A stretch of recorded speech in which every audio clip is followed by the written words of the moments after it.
welcome to Evening Rounds Volume 1. So, for those of you who didn't read the site, Evening Rounds is a new monthly evening speaker series that's going to profile Vancouver's health communicators, social media experts, self-proclaimed, and case studies and communications campaigns. And this was really born out of the HCSMCA tweetups that we've been having over the past 2 years. For those of you who aren't familiar, HCSMCA stands for Healthcare Social Media in Canada. This was a movement that was born out of Toronto 2 years ago tomorrow, actually, which started as tweetups. We would meet every week online, 10 a.m., Wednesday, 10 a.m., and talk about healthcare and social media in Canada. So it was really exciting to connect with other communicators and social media health peeps across the country. And then we had a tweet up, which was great. And then we had another one, which was great. And then we had another one, and Mark spoke at it, and it was great. And after that one, Sean, Dan, and I went for a whole bunch of beer and said, this is a whole bunch of beer, and said, this is fun, this is great, but what are we getting out of this? Where do we want to go? Having Mark come in and talk was fantastic. Everyone was really inspired. There were lots of great questions. We all have the same questions. And how can we continue to learn from each other and move forward as a community? And that's really where Evening Rounds popped up. We looked at what was happening with Pachachka and Creative Mornings and how those speaker series have really built communities of practice around communications and around design. And we decided that this was something that the healthcare community in Vancouver could really benefit from. So we approached Signals and Providence Healthcare and pitched this idea, and they were both really excited about it. That's why Dave is here from PHC. He's going to say a few words, and then we're going to get rolling. Hey, everybody. I just want to say I started at Providence Healthcare probably a little under a year ago, and one of the first things that they assigned me to do was to go to a social media conference that Robyn was at, and I think you were at that as well.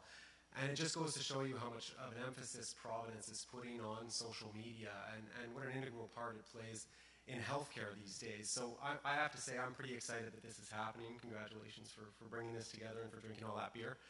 And I think it's really going to be a great learning opportunity for everybody. And hopefully every month we're going to learn a little something new and share some stories and get to know social media a little bit more intimately in healthcare. Great, thanks. Yeah, so mark your calendars, third Tuesday of every month. We're going to run this until December, and then we're going to reevaluate and see. I mean, it wouldn't be a health thing if we didn't evaluate the shit out of it, right? So, all right, so we're going to get rolling. We are really excited today to have a campaign that I'm really closely involved with, but that really is a fantastic example of a public health campaign, and in this space out of BC Women's Hospital here in Vancouver.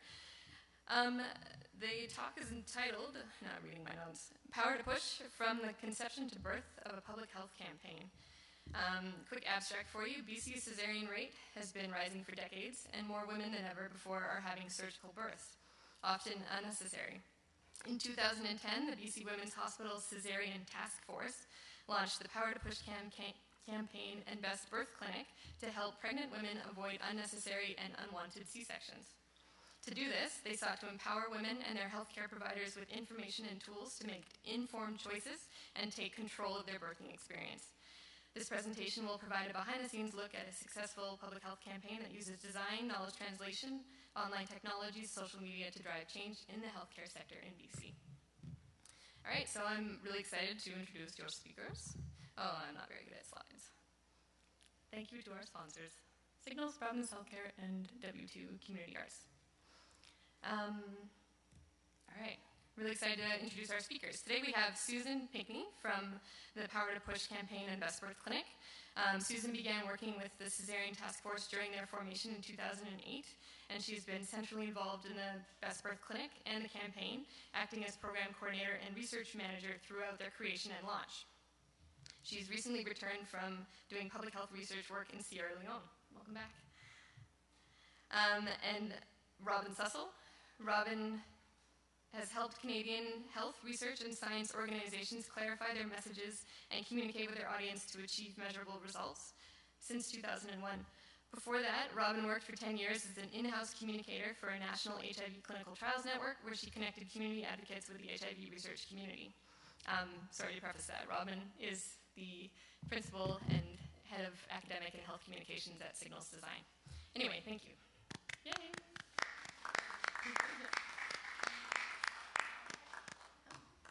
You guys can come up together if you wish. Oh, she's leaving me on my own for the beginning. Hi, everyone. Alyssa's right, you can't see a thing from up here at all. So, as Alyssa said, I'm from BC Women's Hospital. I've been working with the CTF for quite a few years now.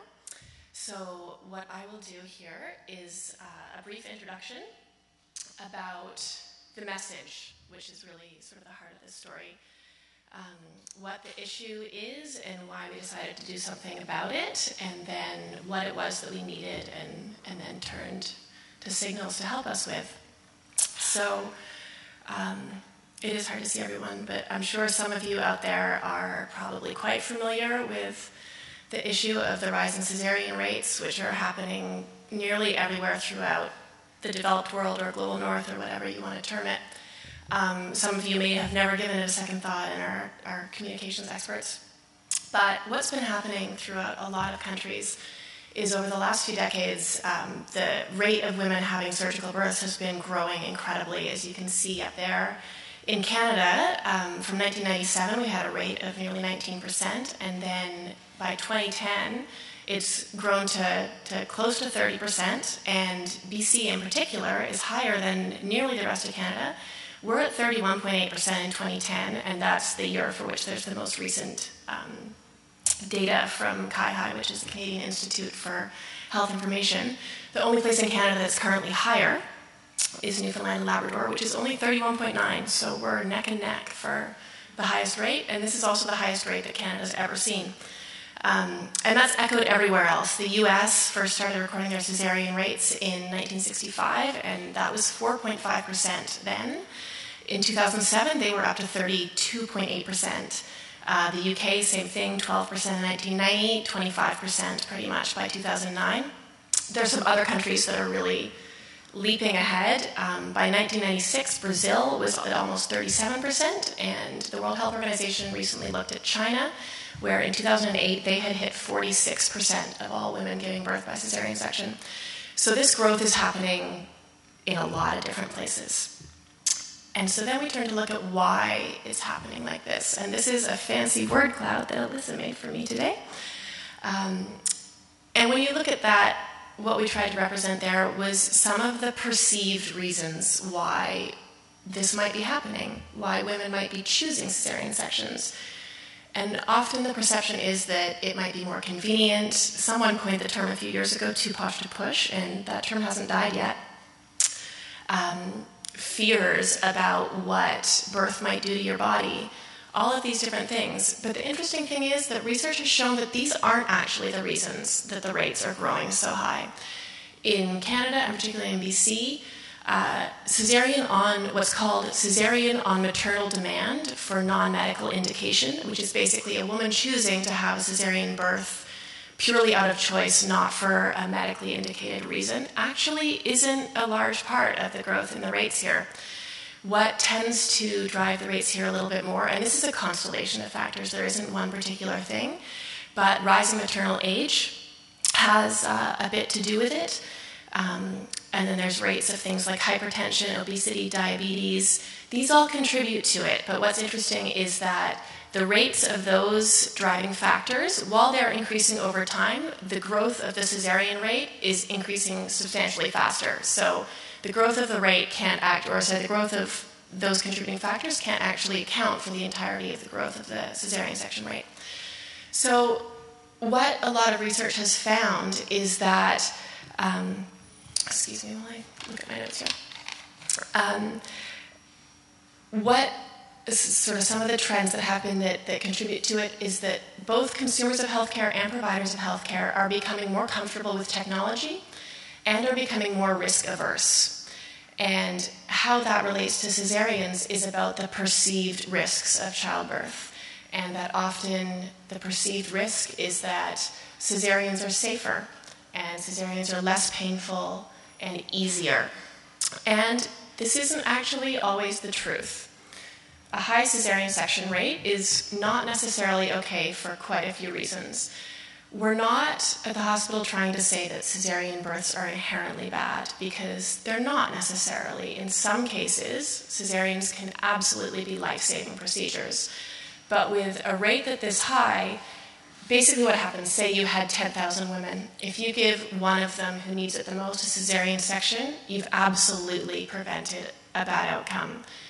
But if you give all 10,000 cesarean sections, you're going to have an incredibly high rate of bad outcomes from the risks of surgery while not preventing bad outcomes. So where we're at now with our rate is those marginal risks are starting to outstrip the marginal benefits of the procedure. And we know that a lot of these surgeries are unnecessary, and in many cases they're not particularly wanted by the women who are having them. So these perceptions are something that we're having to battle. And there's often a perception, as I said, that cesareans are risk-free, and it's really not true. There are a lot of risks associated with cesareans, as you can see up on the screen there. There's a higher rate of post-operative complications. Surgery in general is almost never without risk. Cesarean births lead to a longer hospital stay most of the time. There's a higher readmission rate. There's research that shows that there is a higher rate of neonatal respiratory problems, which basically means breathing problems for the baby immediately after birth. For women who have undergone cesareans, they can often have higher rates of complications with their placentas when they get pregnant in the future. And cesareans are also significantly more expensive for the healthcare system than a normal vaginal birth is. So with a rate of almost 1 in 3 women having a cesarean birth, often unnecessarily, there are large implications for our healthcare budget. So that's the background to how our campaigning clinic began. And because of all of these background trends and facts, there was a lot of attention being paid to it. In early 2008, a couple of big events happened. There was a conference here in Vancouver called the Caesarean Birth in BC Consensus Conference that brought together a lot of medical professionals who work in maternity care and a lot of women. And we sat together for a couple of days in Vancouver and discussed what was going on and what we should do about it. And the conference was really interesting because what we essentially did was to take this panel of quite high-level experts and women, and at the end of 2 days of conference presentations, we locked them in a room and we didn't let them come out until they agreed about what we should do next, which was really fascinating and really useful because everyone had to come together and find some middle ground about where we could move. From that, BC PHP, which is the BC Perinatal Health Program, published a very substantive report about the trends in BC and the data, and they also drew on the Consensus Conference statement to create a very comprehensive list of recommendations about what should be done in BC.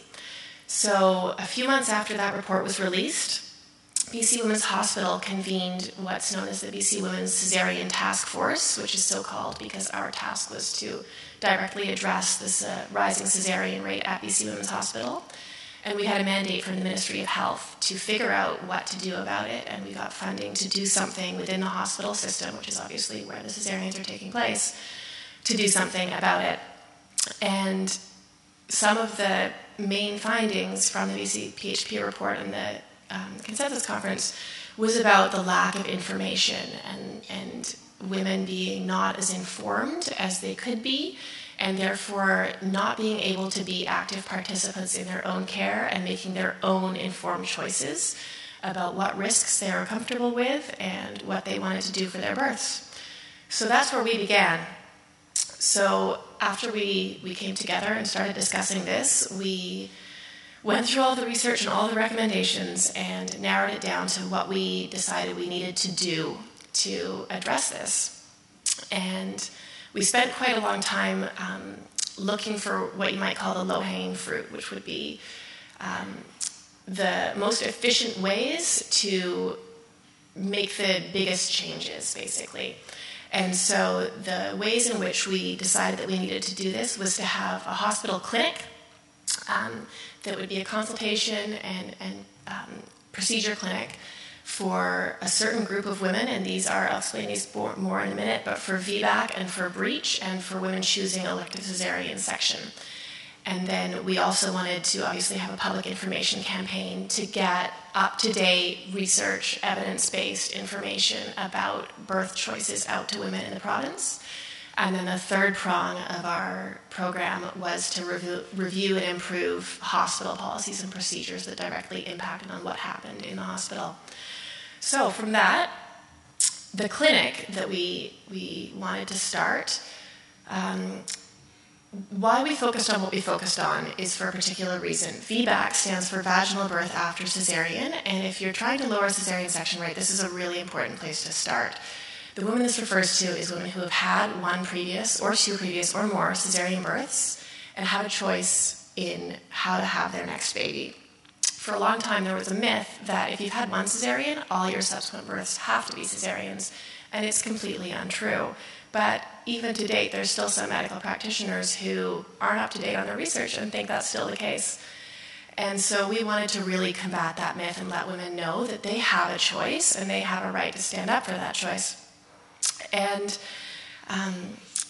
it is quite, I mean, the rising cesarean rate has two parts. There's the primary cesareans, which are women who have their first, and then there's all of the subsequent ones of women who are having repeat cesareans. So if you can make a big impact on the repeat cesarean prong of the rising rate, you actually impact the entire rate quite significantly. Breech birth is the other one that we focused on, and for people who don't know out there, a breech baby is rather than being head down in the uterus when you're within a few weeks of labor and birth, the baby's actually head up, which is not typical and can make birth more complicated. And about 3 to 4% of all women tend to be breech as they're approaching their delivery date. And that's another one that's, if you're interested, do some looking online. It's had a really interesting history of breech babies being treated quite normally and vaginal birth being a normal thing that you would do, to the pendulum swinging completely the other way a few years ago, where it was pretty much mandatory cesarean section. And we knew that wasn't right, and we wanted to do something about that as well. So those were the main targets of our clinic.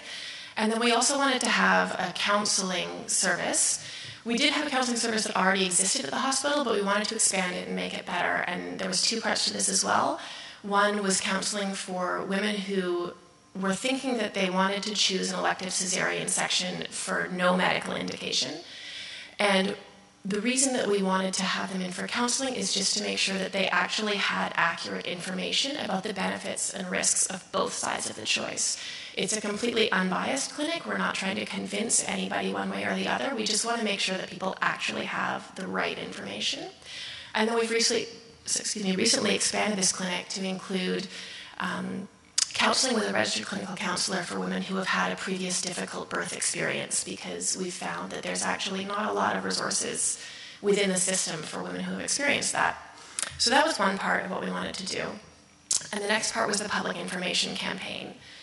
And this had two parts to it as well. We decided that we wanted to provide evidence-based, up-to-date, well-researched resources for pregnant women and their families, and encourage all women to know all of their options and all of the details and benefits and risks of everything that they could choose between, and to empower them to advocate for their own choices within the system.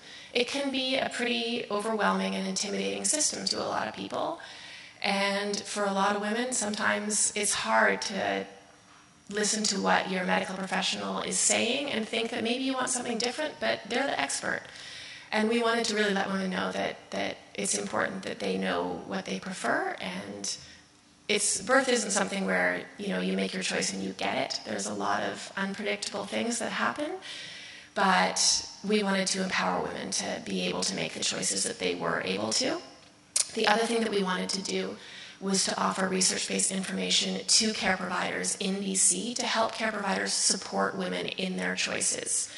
So those were our objectives, and this was a bunch of medical professionals and women from the community coming together who got this far and then realized that we really didn't know how to take it to the next step. We had a lot of expertise in what women have experienced and what goes on in the hospital, but we didn't really know how to communicate any of this information to anybody in a way that it would actually be received in the way that we wanted it to be received. We knew that we weren't experts in that field, and so this is where we turned to Signals, and we're incredibly grateful that we did, and we're very proud of what they've done for us and what it's achieved. So this is where Robyn takes over and has significantly prettier slides than the ones I put together to tell you exactly what they did in the campaign and clinic communications for us.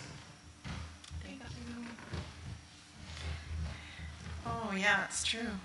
You're just blobs out there. So you're, most of you, I think, are health communicators. So this is at the point where I say, can you even see me over this? Probably not. Yes. So I walked into this and was presented with all this information that you just heard, and you can imagine I was like a kid in a candy shop. This was a health challenge that obviously needed addressing. It had a really clear objective at the end. It had a group of incredibly dedicated, interesting people involved in it. Thanks, Sean. So when I first started to hear about it, I just got more and more excited. And the only thing I knew about birth at that point was that it hurt, as I gave birth to two kids at BC Women's. So right away, I was amazed that this team of pretty much healthcare providers and researchers were so willing to welcome a communications team into their midst. And, you know, it's absolutely true that we each sort of respected each other's area of expertise, but we were somehow able to really meld together as a team. So that was really special. It was great. So when we first started, of course, the way that we approach it is, do I need to go to the next slide, I guess? So this is how we approach the communications. With everything as communicators that we do in health especially, is we start with research. What we really wanted to learn is how other jurisdictions might have tackled this kind of problem. So there's lots of information in the UK, Australia, a little bit in the US, not as much, around other campaigns that have targeted different aspects of birth, not necessarily this particular one. So we were able to do a lot of digging for what we could learn from others.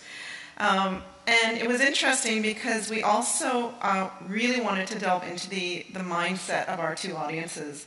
Obviously, women who are of childbearing age was our primary target audience. But there's, within BC, that's basically a huge diversity of women in terms of even age and ethnicity and where they live, urban, rural.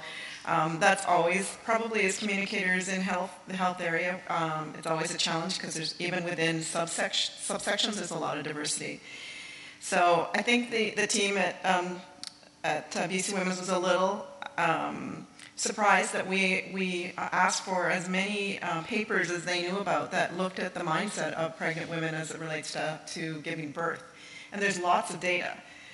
Some of it even Canadian that we were able to pull from, and we did some digging ourselves. And I think for me that there was a real lesson. You know, we can learn a lot from market research and other kinds of research, but as health communicators, don't overlook the plethora of information that you can dig on in Medline, and particularly on attitudes when you're trying to figure out if your messages are going to resonate with an audience.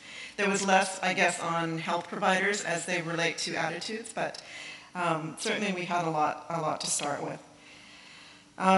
In terms of the audience mindset, I think it was a really important part of the campaign because from all of the research, we realized that often women themselves in BC were not making the decision about how they were going to give birth by themselves. They had lots of other people involved. They had obviously their health professionals involved, but often they also had their mothers and their mothers-in-laws and their husbands and their friends, and they're getting a lot of input from a lot of different places. So it made sense to us to really try and empower the woman to understand what all these different choices were, and educate herself as much as she could in order to, which of these pieces of advice she might want to listen to, and what she might want to do some research on her own, or get a second opinion or more advice about. So that whole mindset thing was a really important part of hitting on the right messages.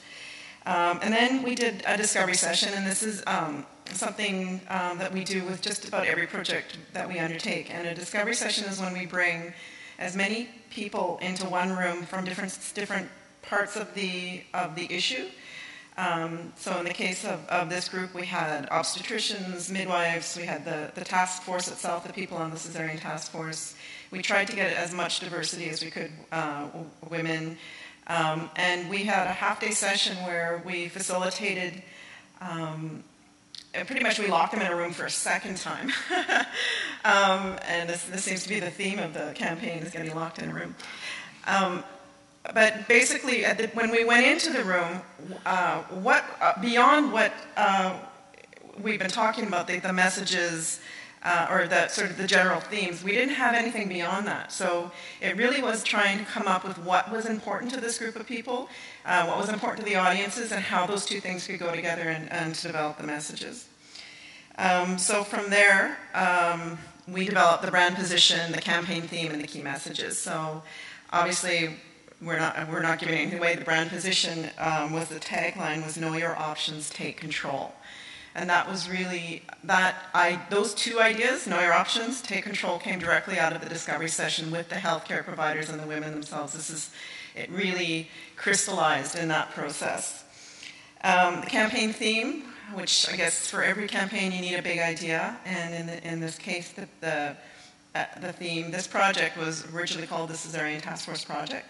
And we came out of that room with with our marching orders. The group was really adamant that the theme needed to stand out. And I think a lot of us in healthcare know that there's some risk aversion to sort of messaging that maybe is a bit attention-getting, which is the opposite of what we need when we're trying to communicate big ideas. And we really do need to take risks. And that was the great thing about this group of people, is that they really were willing to take risks. And we came up with a short list of about 4 or 5 possible names for the campaign, and the Power to Push was the edgiest, I think, and the most controversial.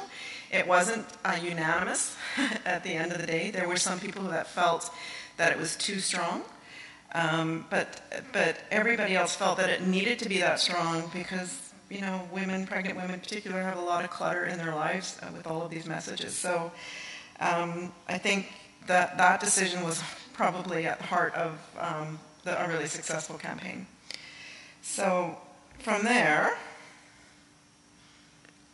we developed a set of key messages, and this is just a bit of an overview so that you can get the idea. But when we walked into that room, it was really, we wanted to do all these good things, but we really didn't know what we were going to do. So at the end of the day, and the end of the distillation process of all the information, these are the 5 things that we decided that this campaign was all about. So the first thing, and most important thing, was to listen to women and what women wanted and what women were concerned about. And in doing that, facilitate the best possible birth for that particular woman. The second thing was to offer expert advice for informed choice. So, and that looks a little bit obvious. Of course, they're all experts sitting around this room, but it is a bit of a struggle for healthcare providers to know when to call themselves the expert, when to play the expert card, shall we say. And it was a really conscious decision that women needed to know that the messages coming out of the Power to Push campaign were evidence-based. They were coming from a multidisciplinary group of people, and that they were expert, and they could rely on that information. It was trustworthy information. The third point really is interesting because it kind of goes back to what Susan was saying around the medicalization of birth. And through the research that we did, through the mindset stuff, it came out that a lot of women didn't really understand that a woman's body was actually created to give birth in the vaginal way. And of course, I work in a design firm, so there's lots of young male designers, and I use the word vaginal every chance I could get. Vaginal, vaginal, vaginal, just to get them used to it. So it was kind of funny at the beginning. So we realized that there were some women, particularly younger women, who just didn't even understand that their body was made to do this. And so the third message is around helping women understand that the power of their own physical bodies. And that's actually where the theme of the campaign, the Power to Push message, came from, that particular idea. And of course we have a secondary audience, which was the maternity care providers, and we wanted to support and influence them with evidence-based resources. And again, the word influence was a really carefully chosen one.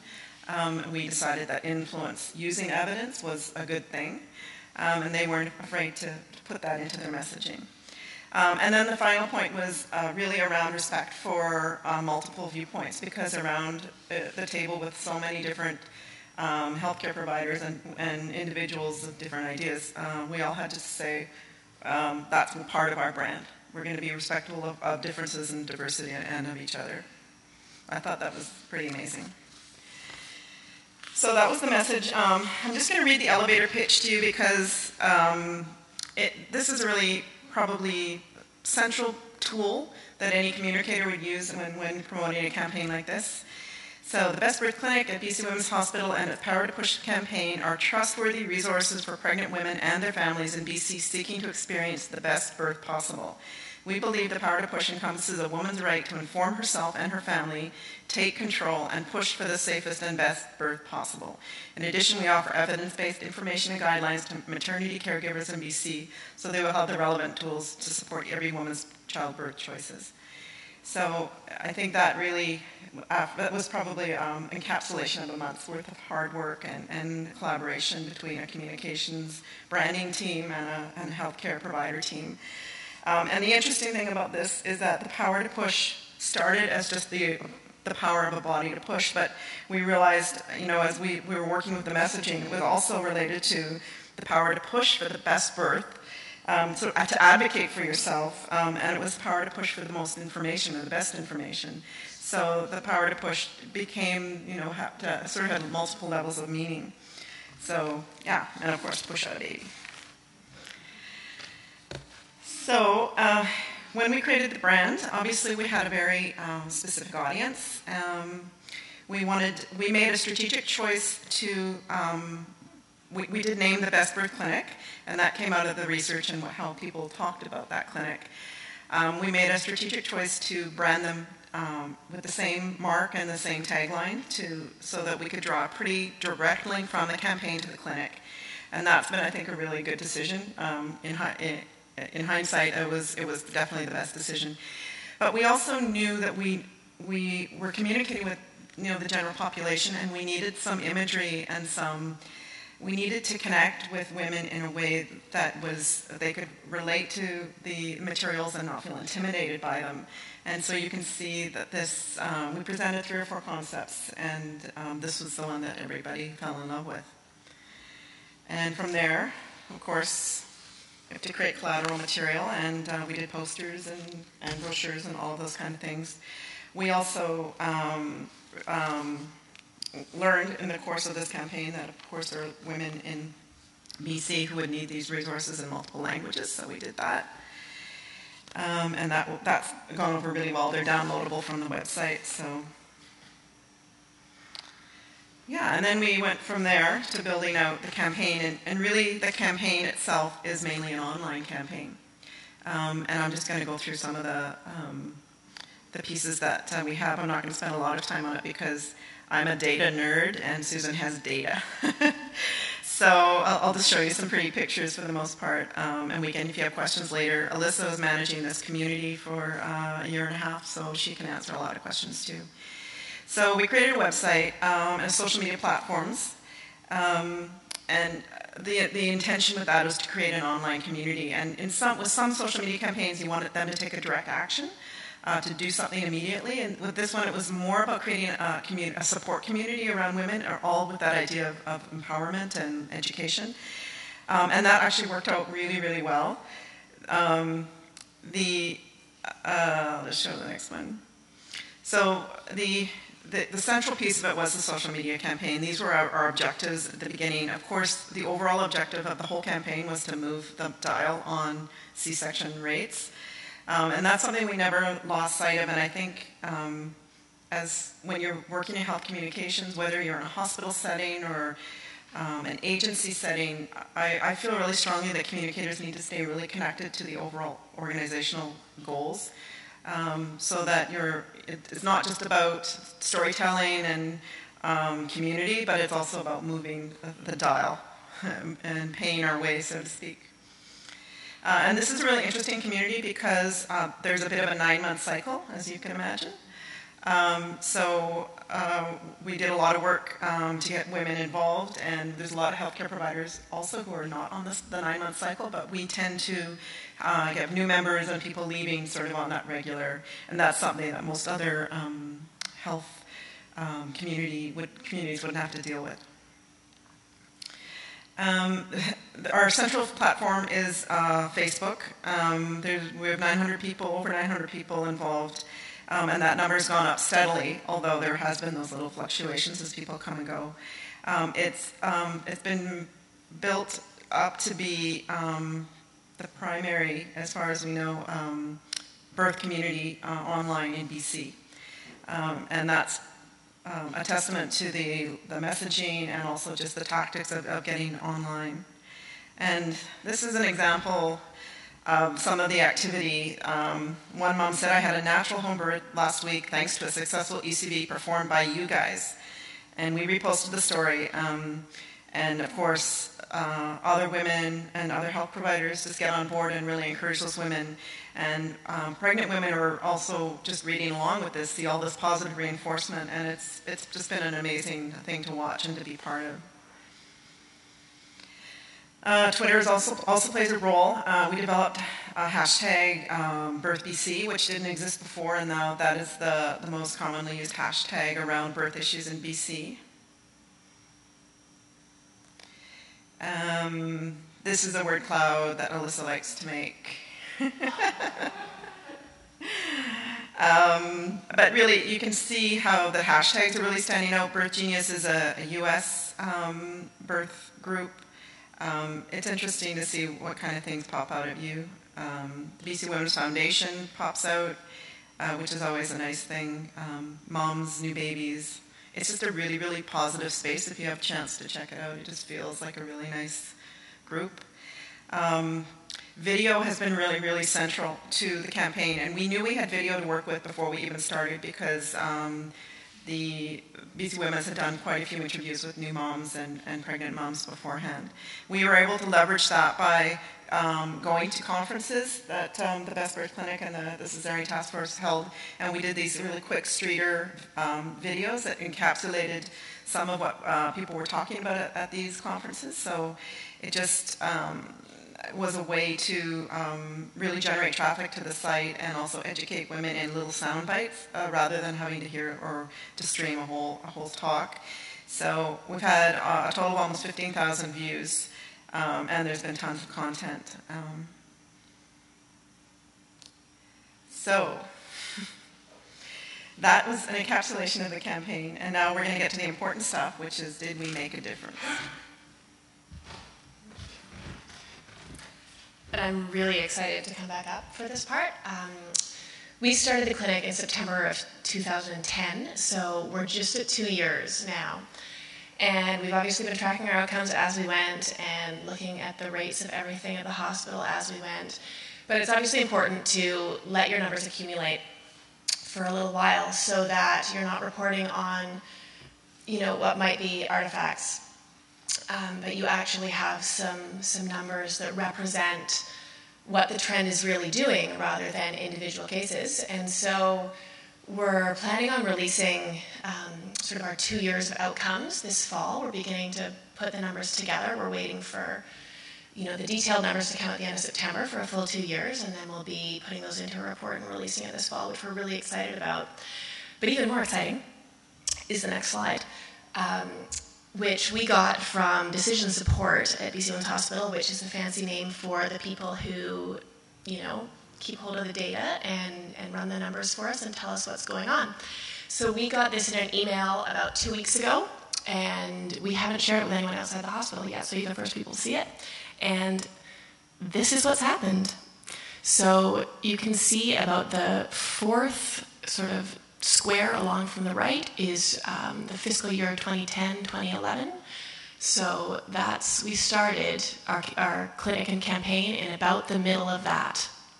The red line is the total cesarean section rate. So we're actually beginning to see a decline. You wouldn't believe how much celebration there was going on in our offices, and when we sent this to Signals and everything else, that it's been a struggle. I have to tell you that, trying to make change within the healthcare system is really difficult.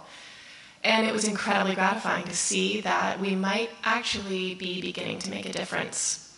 Really importantly, the green line in the middle is the attempted VBAC rate, which is the number of women within the hospital system who are receiving this information, considering their options, and choosing to try for a vaginal birth after a cesarean.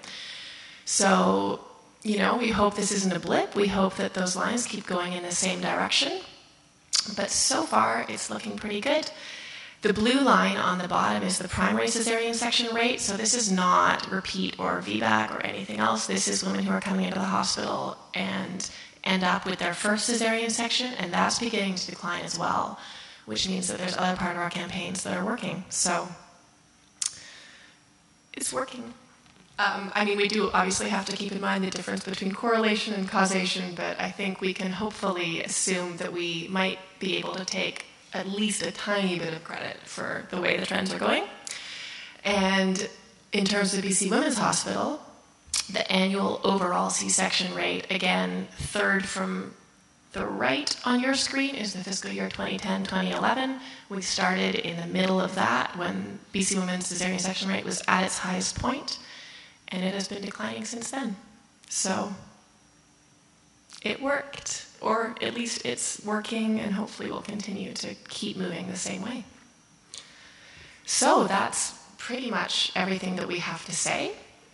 And now we'll move on to questions for myself and Robyn and Alyssa. I don't know if we can maybe change the lights a little bit because we truly can't see anything out there. Stand up or something. Oh, there we go. Okay. So we have a roving mic. And this is so we can say hi to everyone in Toronto. Hi, Colleen. Anyway, does anyone have any questions? Yeah. And say your name so we can capture it. Hi, I'm Michelle, and my question is whether or not there's any data around a relationship between the age of the physician who's performing the birth and whether or not they have a preference for cesareans or vaginal births? That isn't something that we look at particularly age-related. We do pay attention to the different rates of mode of delivery for some of the different practitioners, or at least groups of practitioners, the different obstetricians, midwives, family physicians at the hospital. Disaggregating it by age, we haven't done so far. We do pay attention to a very detailed level of the rates, but I would hazard a guess that we wouldn't find a large correlation with age, but I guess my question is more if new physicians are likelier to lean towards cesareans versus physicians who've been practicing prior to this spike in C-sections. I've heard that as well. I've read that in some other research. It's not something that we have data on from our particular hospital. We've got a really wide range of ages within all three sort of categories of care providers at the hospital, and anecdotally, I wouldn't guess that there's a huge, obvious correlation between attitudes and age. You get a pretty big range with everybody. Cool, thanks.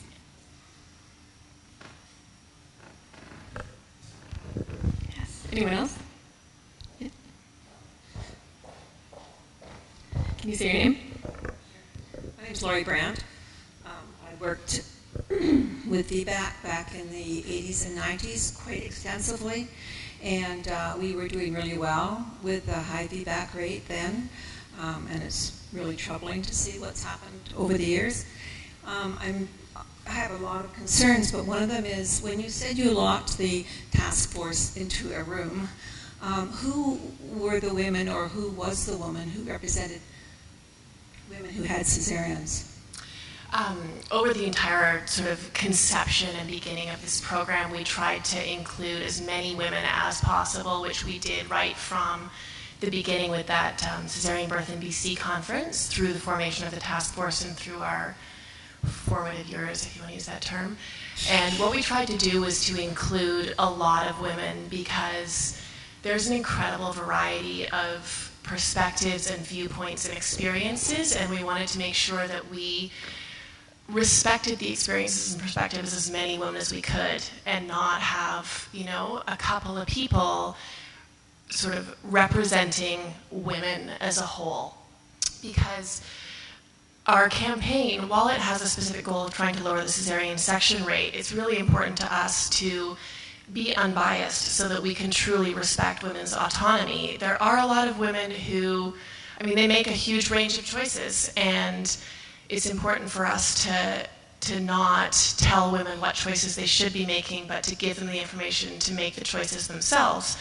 And so we tried to have a really large range of women contribute to the campaign, which we did through the beginning. We did a lot of focus groups. We drew women from all different communities throughout the Lower Mainland, different ethnic groups. And then we continue to do that. Now we get an awful lot of feedback through our website, and we continually incorporate the feedback that we hear from women. I take issue with that for a number of reasons. We had a cesarean task force consensus conference in Niagara-on-the-Lake back in 1980, I don't know, 5 or 86 or something. And we had a consumer representative on that. I say we, but there was a consumer representative on that task force. And it's very, very different when you're talking about your memory of someone's presentation or notes that someone took at a meeting or a focus group or whatever, and having someone sit across the table from you who's actually experienced a cesarean section and experienced the feedback. It's very, very different. We have obstetricians on the NIH conference in 2010. There was not a woman on that conference, on the task force, who had had a cesarean section. And she said exactly the same thing that you're saying when I asked them about that. But you know, there was like 6 obstetricians, and obstetricians all practice a bit differently. Some take the uteruses out, some leave the uteruses in, and so on. And family physicians practice differently, neonatologists. We have a great variety. We've got people like the ICANN, for instance, who've had lots of women speak to them, but they have had a cesarean, and I don't see how anybody can stand there and say, well, we represent women who've had cesareans, or we know what they feel. Oh, no, of course, I absolutely agree, and that was really important. We absolutely did have a lot of women who did have cesareans who were represented. They were not on the task force. Absolutely, we had women who had cesarean sections contribute through the task force. Were they actually were on the panel? Were they actually? I believe on the panel of because I asked about that, and I was the told consensus no. conference. I can't remember the exact makeup of the panel. They told me they showed videos of women in between speakers, and that's really what they did at the conference. That's what I was told. Unfortunately, if I'd known about it, I would have been there. Well, I mean, obviously, when we were, creating a campaign in a clinic to provide information, to women and research, how women felt about the information that they had received before their births and what they felt they were missing. It was obviously incredibly important, if you're trying to influence the cesarean section rate, to include women who had cesareans, and the full spectrum. A lot of women choose cesareans, and a lot of women are happy that they chose cesareans, and then there's a whole range through to people who are, really disappointed or upset. And so it's important for us to make sure that our campaign is targeted towards a really broad range of women, and so we included all of those voices as we created the materials. That sounds considerably safe to me, very, very safe for you, but I don't think that represents all the women over the years I've spoken to. Thank you.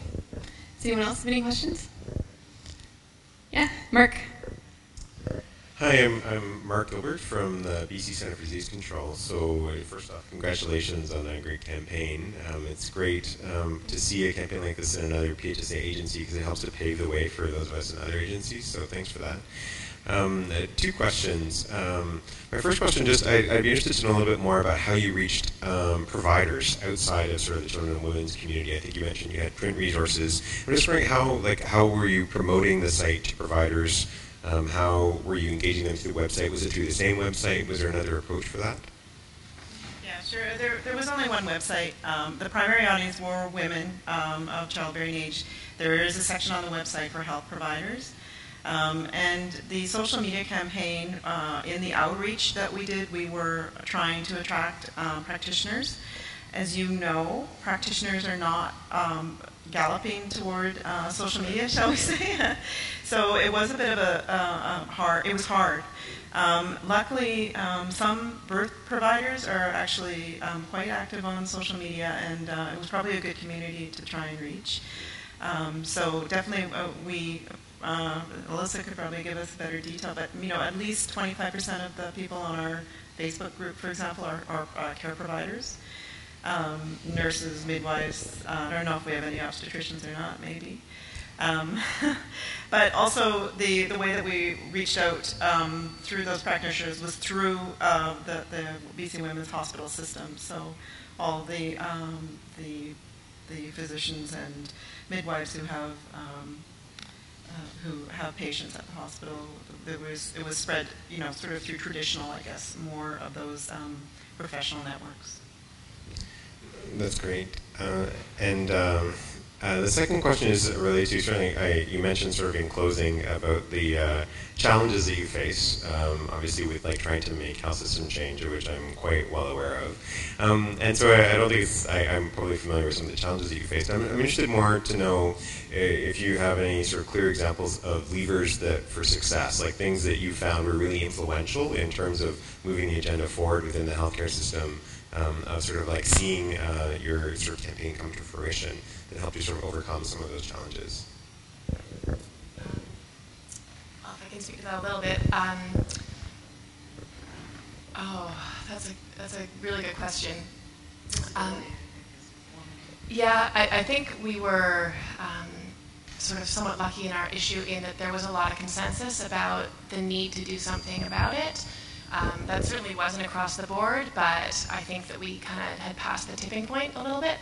So we didn't have a ton of convincing to do. A lot of people didn't necessarily agree with how we were going to go about doing it, but they agreed that, something needed to probably start changing. So that helped a little bit. We've been lucky to have a lot of really supportive practitioners at the hospital that help to influence their peers. And then another thing that helps is that the evidence is on our side as well. And so, if you're presenting people with, some really good peer-reviewed, sort of evidence-based resources, then it's hard, I think, for people to ignore that. That's her point of view from the healthcare point of view, but there was a tipping point from a communications point of view, and that was when everybody agreed to call it the Power to Push campaign. And that meant to me that we could break through.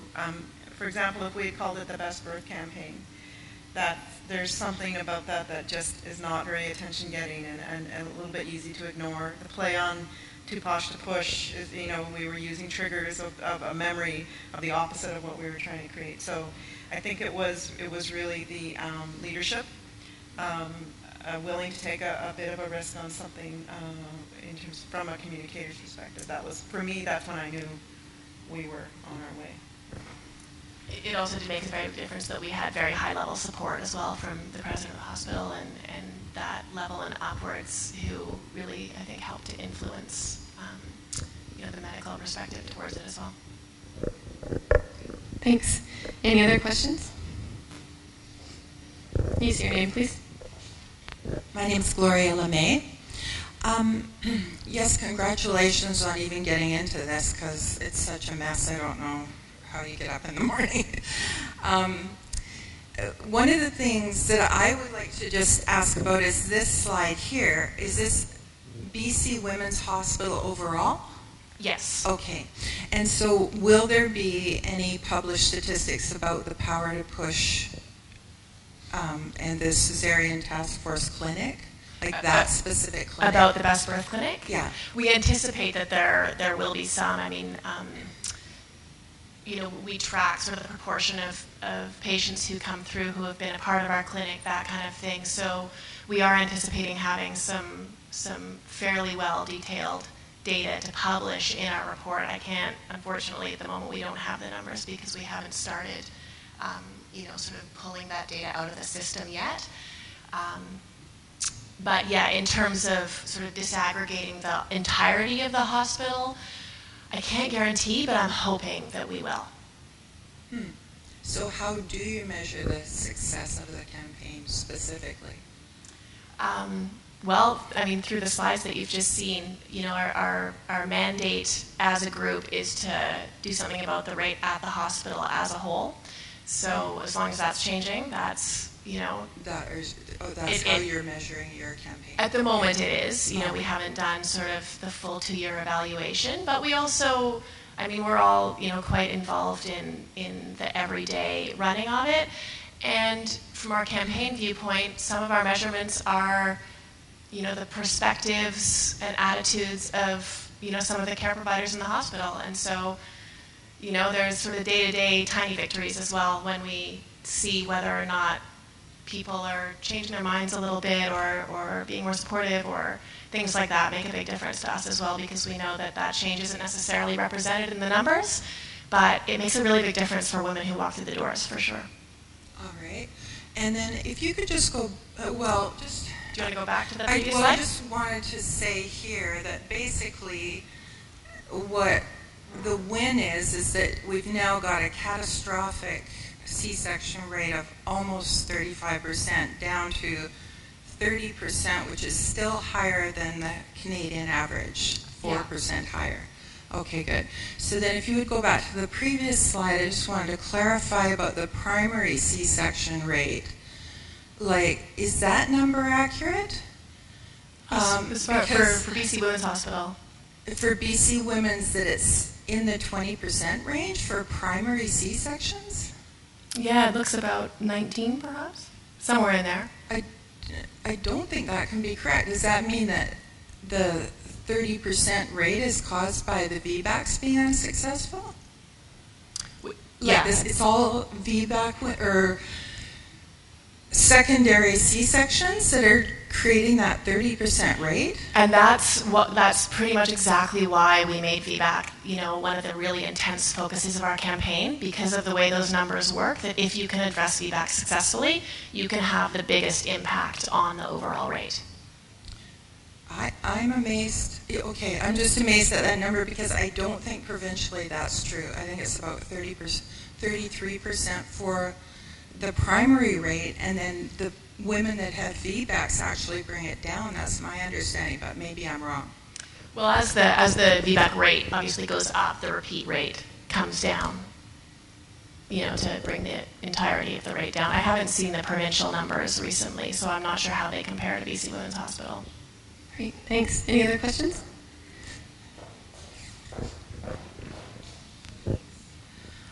I'm curious about continuity, because you've had this great dip in the slide, and obviously these things take time and resources, and people are always really happy when they see a little dip and they say, okay, comms worked, the trend's going to continue, and you guys can all stop, or not comms, but obviously your campaign is far more integrated.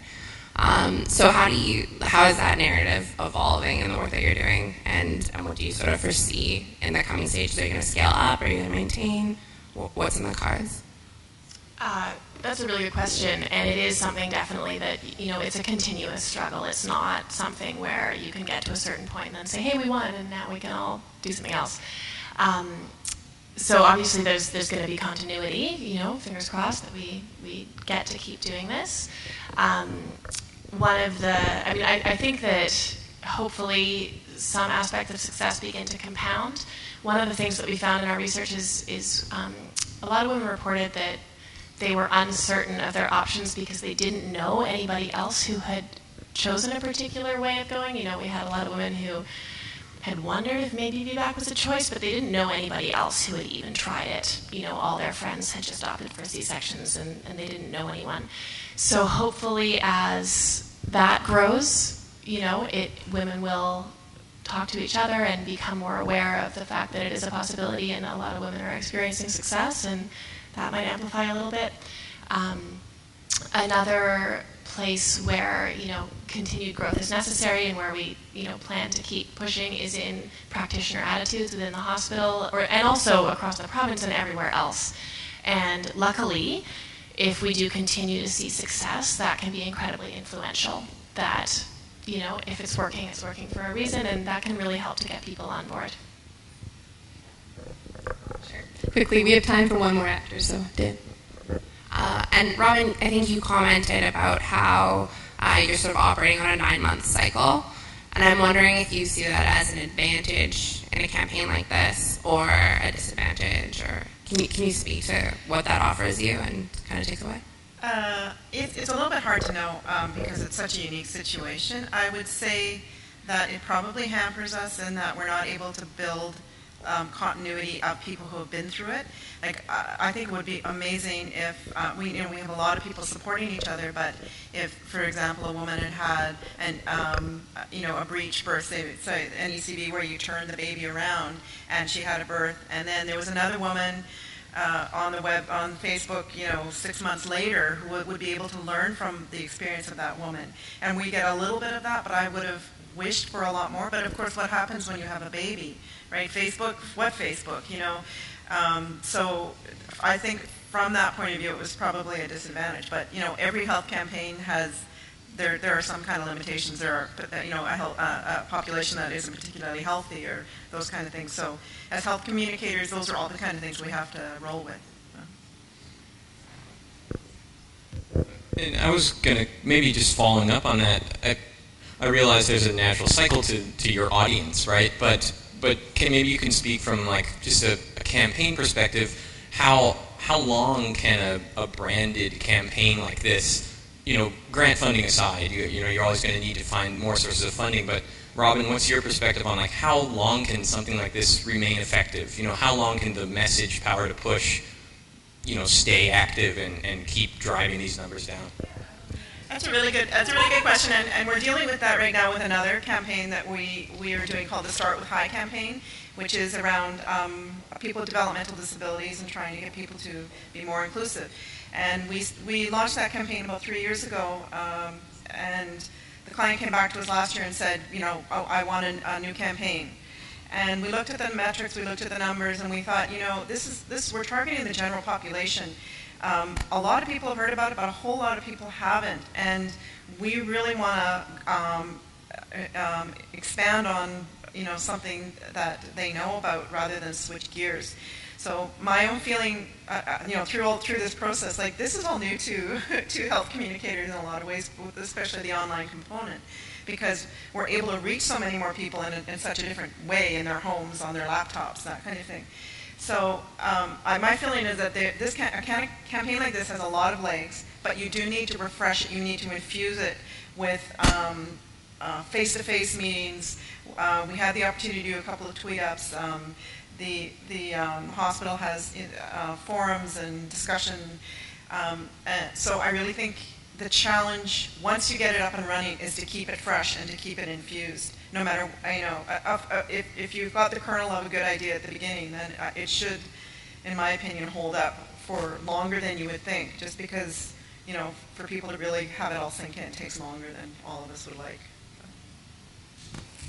Great, thanks. We're going to wrap there just because it's time. But I know Susan and Robyn are going to stick around afterwards for some questions. Thanks, guys. I'm going to jump to your final slide because I made it. This is the team NBC women. I don't need 2 mics, do I? Mute. Select. Mute. All right. So that's it for the... This one? That's the team. Anyway, so I have a few just wrap-up points. Some things I should have said before that I didn't. There's beer and wine if anybody wants some. I think it's $5. $5. Everyone should have sat down on an evaluation form. If you get a few seconds, it'd be great if you could fill that out. We read, and you can rip them up. So the first piece will have your name and some information about you, and the second piece is really just about the presentations, the presenters, that stuff, which we'd like to remain anonymous, please, and thank you all. So on your way out, if you can just form 2 piles on the table and drop those off, that would be great. The next one, so like I said, we're doing this every 3rd Tuesday for the next couple months. And the next one would be 3rd Tuesday of October is the 16th. So put that in your calendars. Can I say who's coming? Yeah. So we're really excited to have the team from the Urban Health Research Initiative, which is a group at the BC Centre for Excellence in HIV/AIDS out of St. Paul's Hospital. And they're going to come talk about some of the knowledge translation and work that they've been doing in public policy, mostly around the supervised injection site and drug policy in Vancouver. Public health and drug policy in Vancouver. So that'll be pretty exciting. That I'll send out the invite earlier than this time, so that'll come out probably around October 1st. Other exciting things, we're launching a website for Evening Rounds, which will host all the photos, the video. This thing's going to be recorded, including the question session. That'll be up for you to watch again for your enjoyment. We're also on Facebook and Twitter. We're starting to build those out, so hopefully those will be places that you can stay up to date. You can also sign up for the newsletter to receive invites and stuff as it pops up, and that's on eveningrounds.ca. I think that's it. One big thing, if Colleen, you're still watching, she asked that I mention this. Tomorrow, like I said, is the 2nd year anniversary of the Healthcare Social Media in Canada group, and that's a tweet-up that happens every Wednesday at 10 a.m. Pacific time, 1 a.m. Eastern time, 1 p.m. Eastern time. And that's happening tomorrow, and that's the 2-year anniversary. So if you're never had a tweet chat, feel free to jump in. And if you've been a part of it for a while, it's a good opportunity to jump in and say hi to some old friends. I don't know what the topics are off the top of my head, but they're online. Anyway, that's it for me. I know Rob and Susan are sticking around for a bit, but please grab a drink and chill out for a little bit. I think we have this room till about 8:30. Okay, thanks everyone.